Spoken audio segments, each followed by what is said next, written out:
Tahu gak sobat, siapa pemain muda yang akan mengganti Ronaldo dan Messi sebagai pemain bola hebat dunia? Yuk kita bahas di channel Kata Dunia, channel kesayangan kita semua. Jangan lupa subscribe ya. Kita doakan sobat Kata Dunia, semoga sehat selalu dan rizkinya berlimpah. Amin. 3 pemain sepak bola yang akan mengganti Messi dan Ronaldo adalah 1. Erling Haaland. Pemain yang berseragam Manchester City ini tidak bisa diragukan lagi kehebatannya.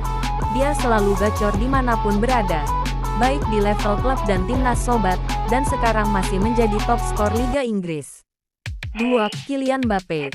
Pemain PSG dan timnas Prancis ini bisa dikatakan levelnya sudah setara dengan Messi dan Ronaldo.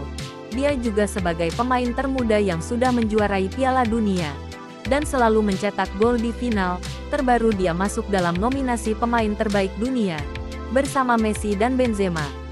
3. Gavi.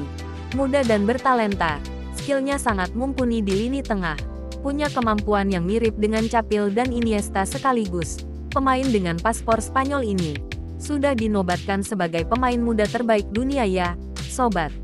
Itulah 3 pemain muda yang berpotensi menjadi pengganti Messi dan Ronaldo sebagai pesepak bola hebat dunia.